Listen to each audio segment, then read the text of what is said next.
¿Listo, niños? ¿Ya están listos o no? Sí, maestro. Sí, Perfecto. profesor. Pues vamos entonces a terminar con esta segunda parte. No todo es malo, como siempre les digo. Entonces, ahora vamos a platicar de las aportaciones de la criminología organizacional. ¿Ok? ¿Cuáles son las aportaciones de esta tendencia de la escuela organizacional? Número uno. En primer lugar, la criminología organizacional, como trabaja a través del Estado y a través de sus instituciones, nos permite avanzar en el conocimiento de la criminalidad. De igual manera que la criminología interaccionista, como trabajamos a través de la estadística criminal, nosotros nos vamos a poder encontrar en posibilidades de saber eh, cómo es que ha avanzado o no justamente el fenómeno de la criminalidad. ¿Cuáles son las modalidades de los nuevos delitos que se cometen? ¿De qué manera se cometen los nuevos delitos? ¿Cuál es el perfil de los nuevos delincuentes? Y además nos apoya para poder instituir nuevos programas preventivos. Recuerden ese tema de los programas preventivos para poder, en la medida de lo posible, subsanar o redimir el fenómeno de la delincuencia.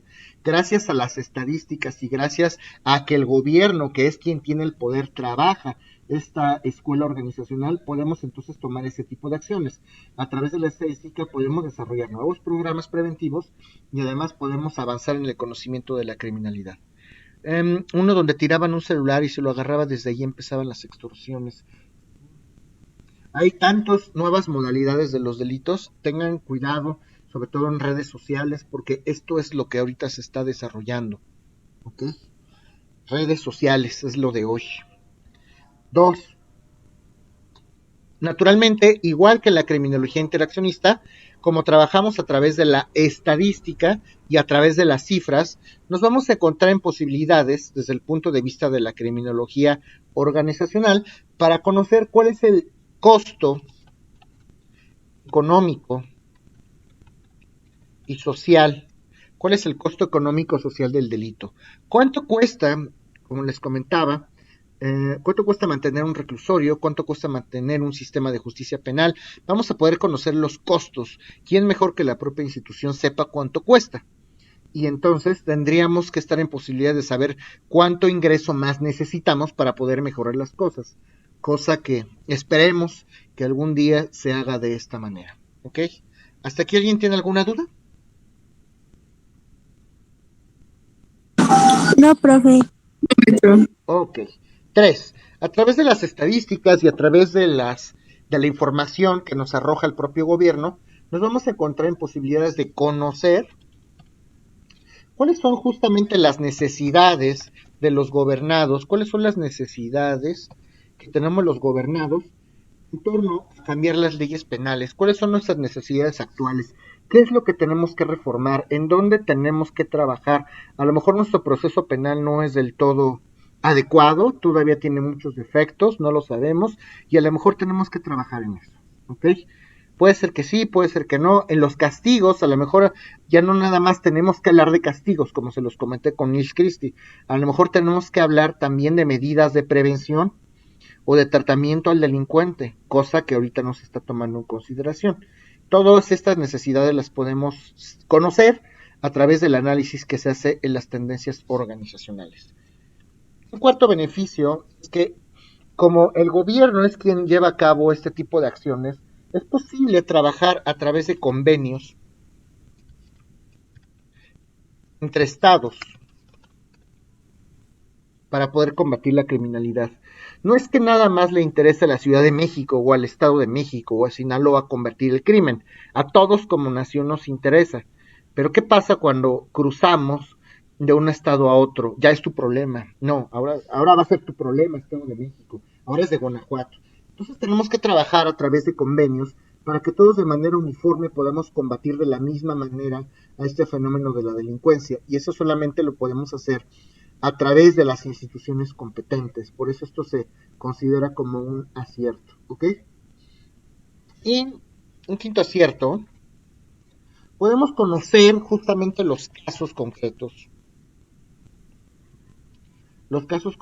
en donde necesitamos poner el dedo para cubrir necesidades asistenciales, ¿ok?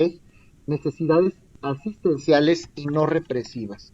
Gracias a las cifras que manejamos en la criminología organizacional, podemos saber en qué casos los delincuentes, lejos de ser castigados, necesitan ser asistidos a través de un programa, necesitan ser asistidos a través de un diagnóstico clínico a lo mejor, y a lo mejor podemos implementar algún tipo de programas que pudieran favorecer el trato del delincuente para readaptarlo en vez de establecer medidas represivas, ¿ok? Ese es uno de los casos y uno de los beneficios de las tendencias organizacionales. Y el sexto acierto de estas tendencias organizacionales es que a través de ellas vamos a poder conocer, como les comenté, conocer nuevos delitos. ¿Cuáles son los nuevos delitos? Y sus diversas modalidades. A través de esos estudios que hacen los propios gobiernos, nos vamos a encontrar, como ahorita decían, justamente por ahí, Ariadna, en torno a las nuevas maneras en que se delinque y cómo podemos manejarlo. ¿Okay? ¿Tienen alguna duda de esto que estoy comentando? No, maestro. Ok. Estas son algunas de las aportaciones que podemos manejar de la criminología organizacional. Vamos a hablar de los principales exponentes. Muchas cosas ya están dichas en realidad, porque este tema de la criminología organizacional refiere a temas como el costo económico social, la estadística criminal, y pues muchos de estos temas ya los hemos aterrizado, ya los hemos analizado en sesiones anteriores. Entonces, vamos a mencionar algunos de los nombres de los criminólogos que desde el punto de vista organizacional también han trabajado en ello. De los conocidos, que ustedes también ya han escuchado, está el famoso Manuel López Rey y Arroyo. Manuel López Rey y Arroyo, que se dedica a estudiar justamente cuáles son las dimensiones de la criminalidad. Qué tan grande o qué tan chica es la criminalidad o la delincuencia en un sector determinado. ¿Okay? Además, tenemos a Milan Milutinovic,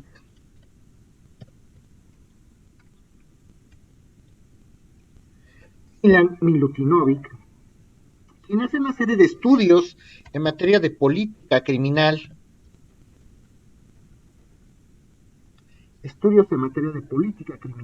¿Cuáles son los órganos de control social? ¿Cuáles son los órganos que se dedican a resolver este problema de la delincuencia?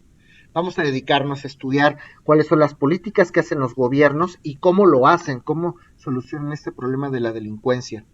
Si yo les preguntara en un examen cuál es la aportación de Milutinovic, ustedes tienen que responder justamente que Milan Milutinovic se dedica a hacer estudios de política criminal y se aboca a estudiar en los órganos de control social.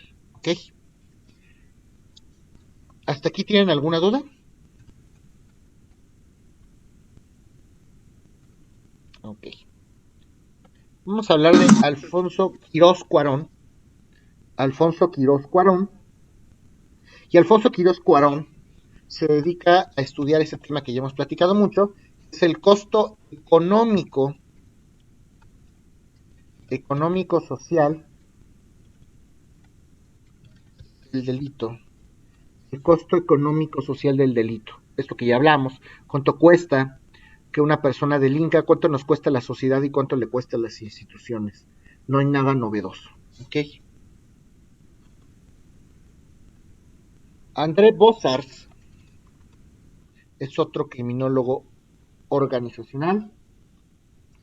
También André Bossart se dedicó en un momento dado a hacer estudios en torno a la criminalidad internacional, entre naciones. ¿Qué tipo de delitos se cometen a nivel internacional? Y esto es importantísimo porque a nivel internacional hay muchos problemas que tenemos que resolver. ¿Qué delitos creen ustedes que se cometan a nivel internacional y que tengamos que prevenir?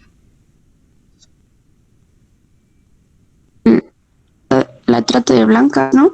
Justamente, justamente trata de blancas, es correcto. ¿Ustedes saben por qué se le llama trata de blancas?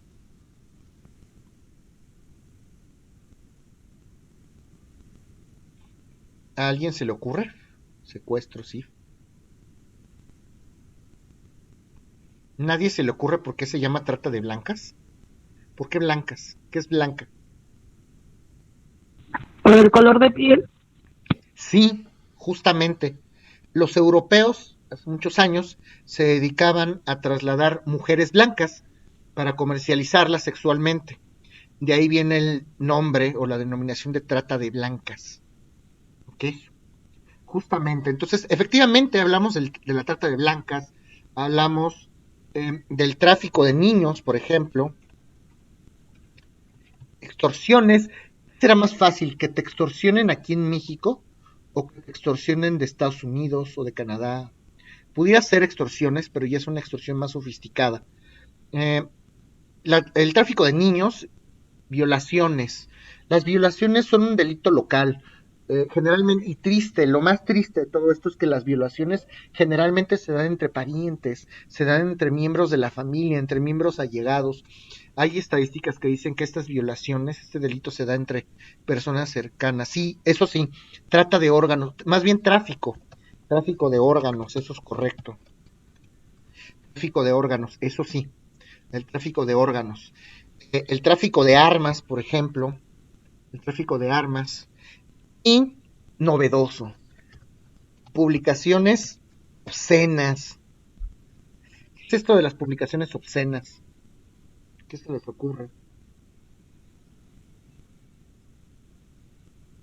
Como que compartan fotos íntimas. Eso o pornografía. Hay redes de pornografía, que obviamente la pornografía es un delito, y es más fácil que yo pueda ahorita con las tecnologías novedosas transmitir ese tipo de imágenes obscenas o pornográficas entre naciones. Hay estudios, no me acuerdo cómo se llaman, pero hay una red, o sea, en internet, ¿cómo se llama? La red negra, no me acuerdo cómo se llama, pero hay una parte del internet, como dicen por ahí, en donde justamente se dan todo este tipo de cosas. Si ustedes se meten a la parte negra del internet, ustedes van a poder esa cosa. Gracias, Axel. Deep Web. Ya me quitaron esa duda. El Deep Web, justamente ahí se van a poder dedicar ustedes a ver y a cotizar un riñón, a cotizar un corazón, un pulmón, pornografía. Sí, tienen cosas bien fuertes, efectivamente. Ustedes pueden incluso contratar matones a sueldos en esto de la Deep Web y es una cosa que los organismos y justamente las instituciones de los estados no han podido controlar. Fíjense esto, fíjense, aquí es donde necesitamos justamente que ustedes como criminólogos pongan la llaga. Hasta puedes pedir una caja y te llega con órganos o una mano, un dedo y varias cosas, por supuesto. Y a ver, díganme los gobiernos de los estados qué tipo de acciones han tomado al respecto. Si aquí, jóvenes, y es muy común cuando se presenta algún tipo de víctima, porque publicaron en Facebook, o en redes sociales, en Instagram, eso se ha dado, es muy común, que de repente hay algún enfermo por ahí que empieza a publicar de alguna persona en especial fotos. Ya sabemos que existe la ley Olimpia y todo este tipo de cosas, claro que sí, pero a ver, tenemos la capacidad para hacer un día un TikTok, pasaron un video de cómo mataban a una chava. Sí, de hecho, también fue un caso muy sonado, procesaron por ahí a una tiktokera que por andar haciendo publicaciones que se asumían como de pornografía infantil, pues la procesaron, pero porque la tiktokera se le ofreció hacerlo público. Eso es lo delicado y lo peligroso de estos TikToks. Tengan prudencia. Yo sé también, digo, también yo entiendo que las muchachas no tienen la culpa, pues una niña común y corriente, pues claro que le va a gustar subir fotos donde se ve bonita, donde se ve guapa, donde pues a lo mejor me gusta sentirme así porque soy niña, lo que sea. Pero ese tipo de fotos, niñas, sobre todo niñas, tengan mucho cuidado. Exactamente. En las redes sociales, tengan mucho cuidado porque justamente en la semana tuvo un asunto así de una muchacha que y no con malas intenciones, una muchacha que ni siquiera desnuda, pues se sacaba pues fotos bonitas de perfil y todo esto, y al rato un enfermo en internet se dedicó a espiarla en su casa y con sus parejas, y resulta que la chava era infiel y le fue a sacar fotos al hotel y sacó una serie de Facebook falsos donde publicó fotos de esta muchacha teniendo relaciones. Eso es que luego ya no sabes si subir una foto que te ves normal, por supuesto. Desafortunadamente hay gente que tiene una serie de tendencias, por eso les digo, sobre todo las niñas tengan cuidado, porque esto está fuertísimo. Entonces, eh, nosotros como gobierno mexicano, por ejemplo, ¿qué capacidad de respuesta tenemos para asumir estos problemas? Cuando se apersona al Ministerio Público, oiga, ¿qué cree? Es que subieron una foto mía en Facebook y todo.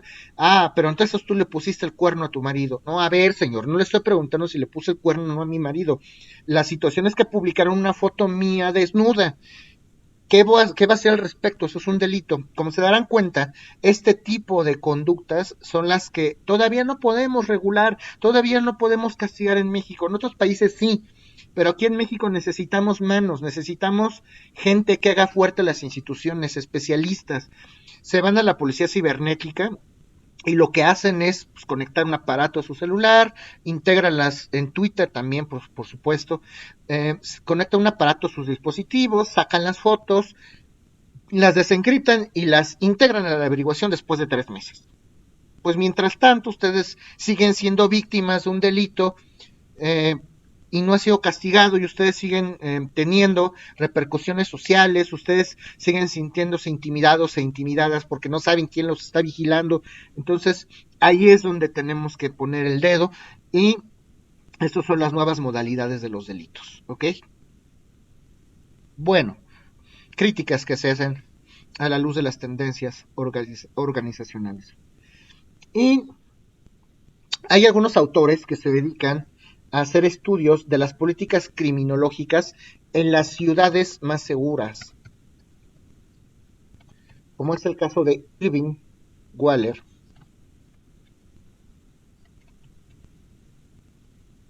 Michael Marcus, Michael Marcus, ¿no? Michael Marcus, ¿ok? Estos señores se dedican a estudiar cuáles son las políticas que siguen o que llevan a cabo las ciudades o los estados más avanzados. ¿Cómo le hacen en Países Bajos, por ejemplo? ¿Cómo le hacen en Holanda? ¿Cómo le hacen en Islandia para tener un índice de la criminalidad tan bajo? ¿Cómo le hacen en Inglaterra, entre comillas, porque hay delitos de otro tipo? Lo cierto es que no tienen los problemas que aquí padecemos en México, y estos señores se dedican a estudiar justamente cómo le hacen esos países que tienen unas políticas de gobierno más avanzada y de qué manera atacan al delito. ¿Sí está claro eso que les estoy platicando? Sí, profe. Ok. Hay también una serie de estudios que se desarrollan en esta tendencia organizacional referente a ciertos crímenes en particular. Estudia de manera pormenorizada el crimen organizado y la trata de personas, justamente lo que estamos comentando. Y la trata de personas, cuáles son las modalidades, cuáles son las tareas específicas de reclutamiento que tienen estos individuos, de qué manera trasladan a las mujeres o incluso a los hombres o a los niños, de qué manera los explotan o las explotan justamente sexualmente. Y ya les platicaba que este término de trata de blancas se debe al comercio de las mujeres blancas que se tienen en Europa. Aproximadamente por ahí del año 1901 más o menos, es cuando se instituye este término del trata de blancas. Y algunos organismos internacionales, sobre todo después de la Segunda Guerra Mundial, recuerden que la ONU se crea después de los sucesos ocurridos en la Segunda Guerra Mundial en el 45, en 1945, y antes había otro tipo de órganos internacionales como la Sociedad de Naciones, que ya trabajaban justamente en algunas convenciones, como la Convención sobre la Esclavitud, por ejemplo.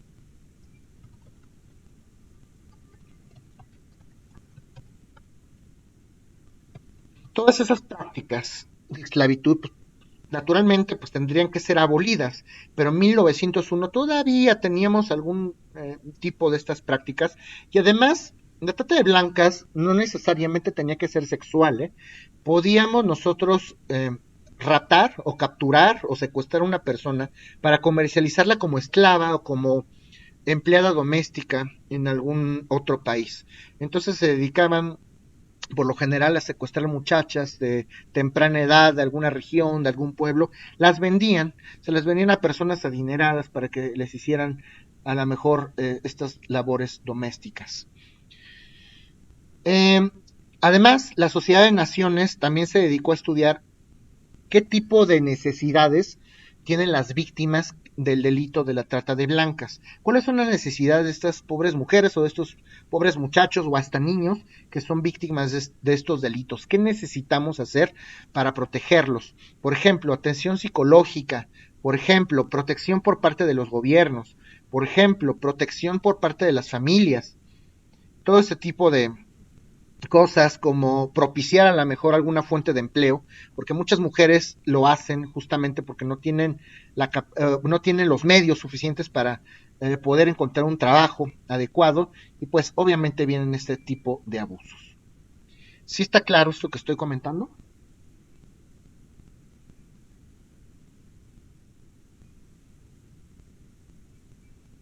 Ok. Esto es lo que más me interesa que ustedes sepan de la criminología organizacional. Si se dan cuenta, realmente no es una situación tan extensa. Simplemente nos vamos a referir a las políticas que se dan entre los gobiernos y va a ser importante que ustedes aterricen estos temas.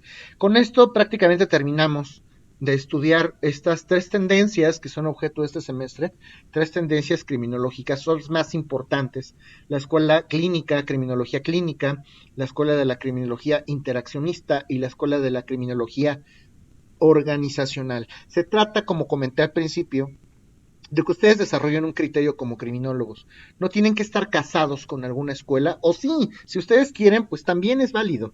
El chiste es que ustedes comprendan de qué se trata cada uno, que no les cuenten, que sepan para qué sirve cada una de ellas y de ser posible, pues que desarrollen nuevas tendencias y que ayuden a disminuir estos fenómenos.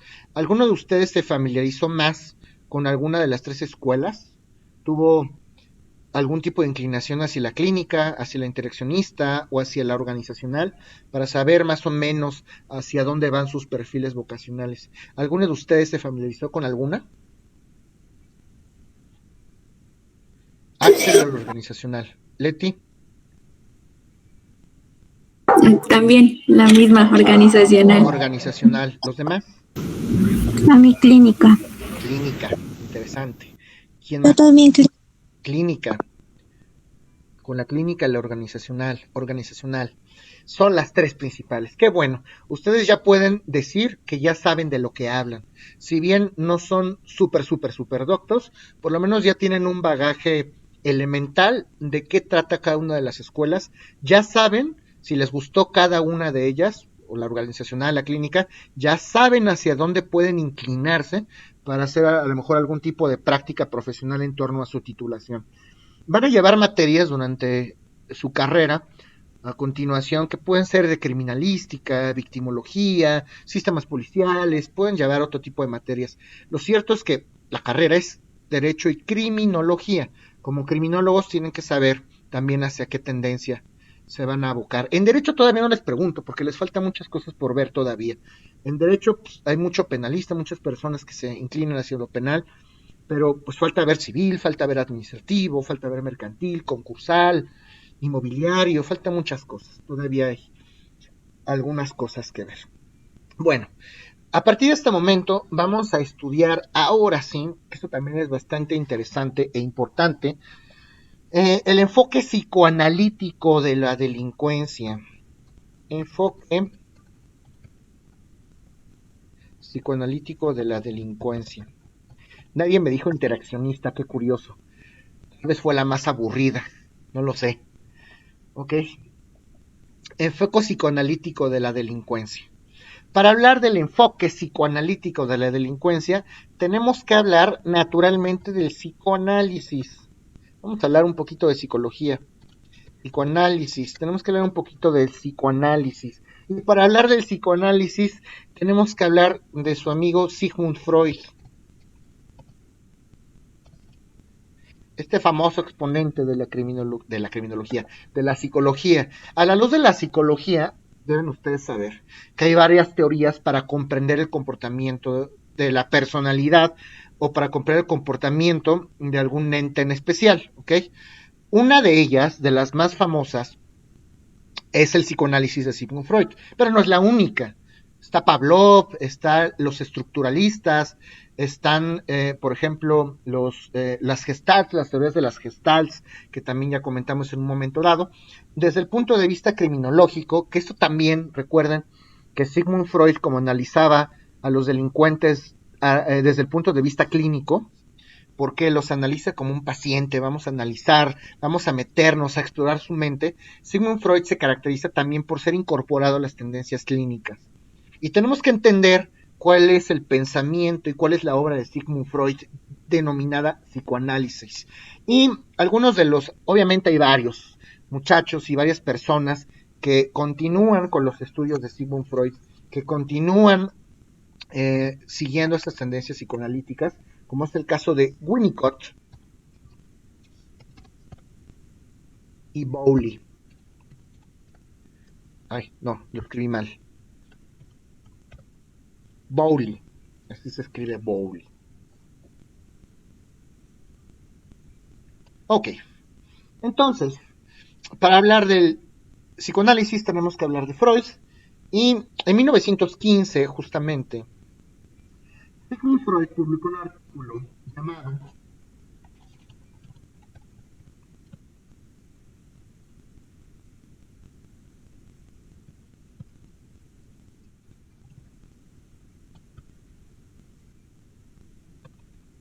Los delincuentes por sentimientos de culpabilidad. Los delincuentes por sentimientos de culpabilidad. Recuerden que justamente en la criminología clínica, cuando hablábamos de la descripción de los psicópatas, referimos a Sigmund Freud. Sigmund Freud clasificaba a los delincuentes entre aquellos que tienen sentimientos de culpabilidad y aquellos que no tienen sentimientos de culpabilidad. Sigmund Freud asocia justamente a la culpa de un delincuente como el factor determinante o no determinante para cometer un delito. ¿Ok?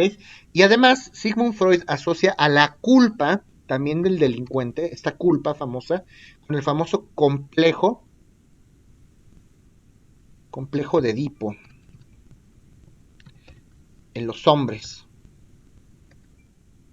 o complejo de Electra, las mujeres. ¿En qué consiste este complejo? ¿Alguien lo había escuchado?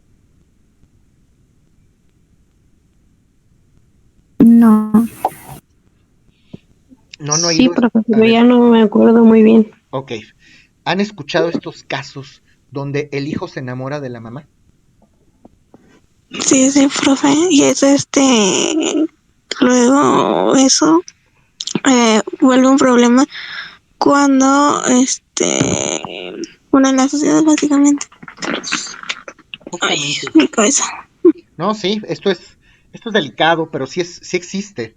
Cuando un niño se enamora de la madre, hablamos del famoso complejo de Edipo, perdón. Y cuando las hijas se enamoran del padre, podemos hablar del complejo de Electra. También las hijas se pueden enamorar del papá. Sí ha habido, sí hay casos tan complejos y casos tan característicos en nuestra sociedad en los cuales la hija tiene relaciones con el padre de manera voluntaria o los hijos tienen relaciones con la madre de manera voluntaria y entonces pueden llegar a nacer algunos niños con algunos traumas, obviamente, y incluso con algunos padecimientos genéticos. Estas prácticas para tener relaciones entre familiares, consistentes en tener relaciones entre familiares, se da desde la antigua Inglaterra, cuando las familias de la realeza, las familias nobles, obligaban justamente a los miembros de su propia familia a seguir cierto linaje. Esto no puede romper el linaje porque nosotros venimos de familia noble. Entonces comprometían a los primos, comprometían a los hermanos, y esto era una verdadera tragedia, porque se desarrollaban una serie de padecimientos como la hemofilia. Homos en griego es sangre, filia, una enfermedad, es una enfermedad de la sangre que tienen o que se desarrolló justamente por tener relaciones entre parientes. Entonces, cuando las personas padecen este tipo de trastornos o este tipo de complejo de Edipo o de Electra, justamente pueden desarrollar sentimientos de culpabilidad. Aquellos que cometen los delitos, los criminales que cometen los delitos, desde el punto de vista de Sigmund Freud, es porque se da o existe algún tipo de falla en dominar nuestros instintos. Ya vamos a hablar de instintos. Y entonces, si no somos lo suficientemente capaces de dominar nuestros propios instintos, vamos a cometer conductas agresivas. Y ya hablamos de instintos, de lo más bajo de nuestros instintos. ¿Y por qué digo lo más bajo de nuestros instintos? Porque hay 3 estadios o 3 instancias desde el punto de vista de Sigmund Freud. Para Sigmund Freud, nuestra mente se puede dividir en 3 partes, en 3 instancias, en 3 estadios. Y esto seguramente lo han escuchado. El primero es el ello. El ello es el inconsciente. ¿Han escuchado de esto o no?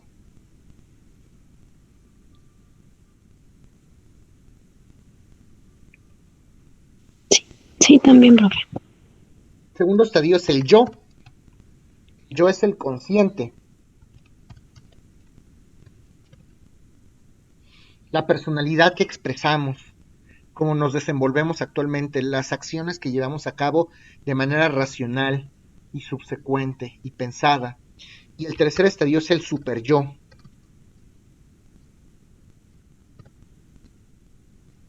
El superyo es el famoso subconsciente. ¿Qué hay en nuestro subconsciente? Les puedo asegurar,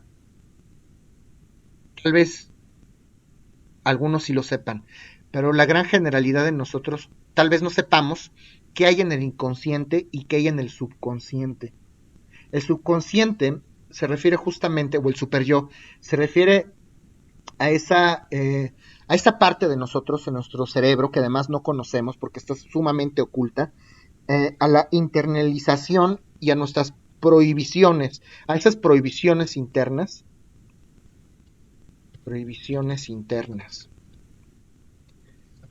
que tenemos los individuos. Ustedes de pronto, en su vida cotidiana, no desarrollan ciertas conductas, aunque a lo mejor quieran hacerlas, porque su propio cerebro, sin que ustedes lo sepan, se los está prohibiendo.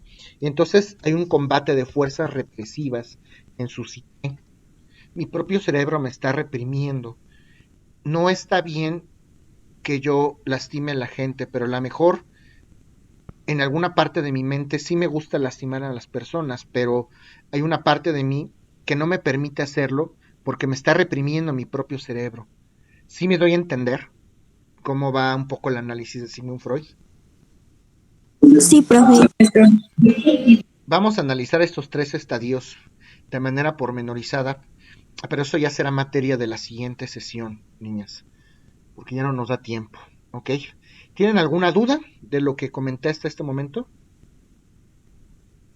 No, profe. Ok. Oiga, Bueno, profe, yo sí Profe, tengo una duda. sí, adelante. Bueno, si quiere primero mi compañera. Adelante. Y bueno, yo le iba a preguntar, ya vi que nos dijo que Irving Wire y Mitchell Marcus estudian de, por ejemplo, las otras escuelas para saber por qué hay menos crímenes. Ajá. Por ejemplo, apenas nos dejaron ver un video donde supuestamente en China no hay, se podría decir que como tal una cárcel,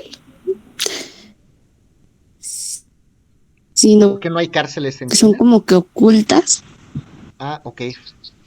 Y eso Ajá, gira en como, o torno sea, a esa es mi pregunta, o sea, ¿Cuál es tu pregunta? que, o sea, por ejemplo, si en China no hay, ya ve que supuestamente no se cometen tantos delitos, entonces, por ejemplo, ¿por qué no agarran de modelo a seguir China a México?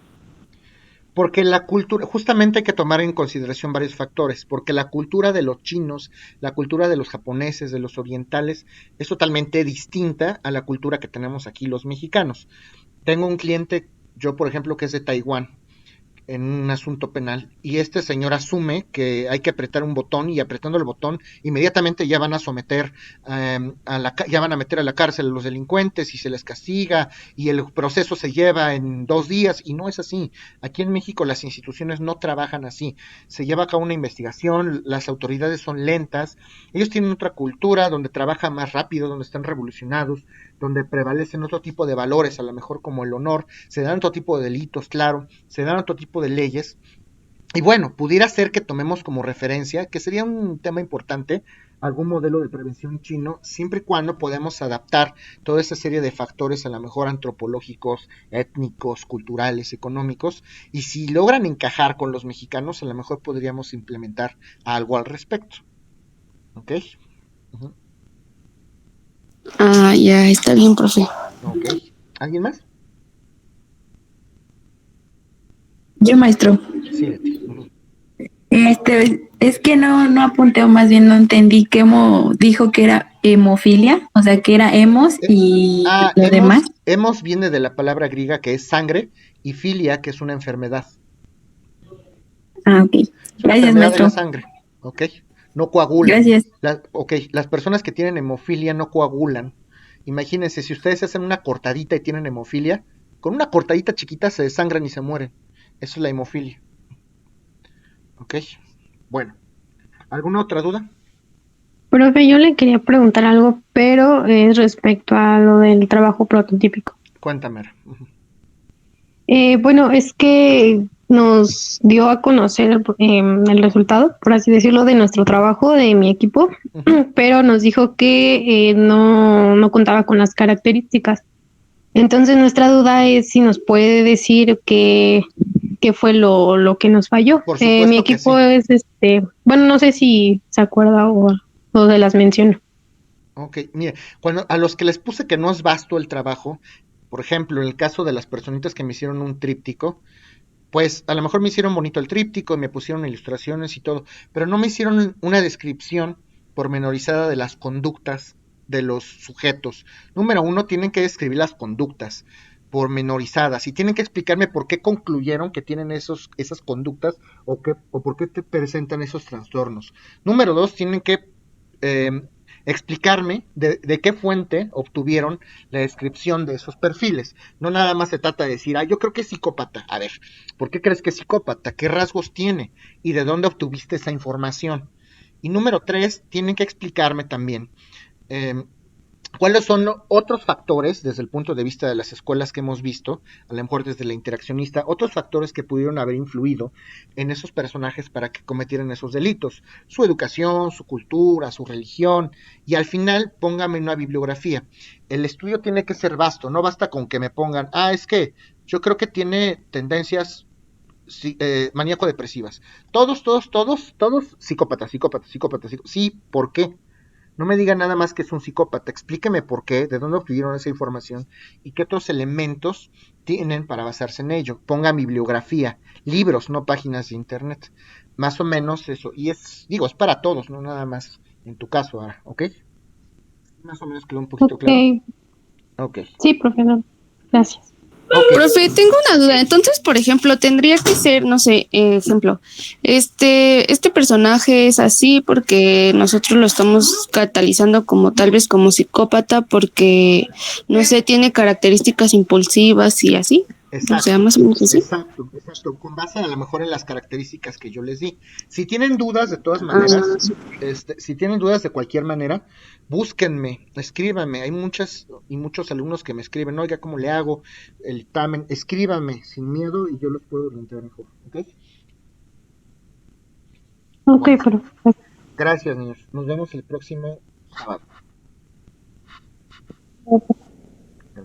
Gracias. Hasta luego, profesor. Hasta luego, profe. Gracias, profesor. Hasta luego. Hasta luego, profesor. Hasta luego, maestro. Hasta luego.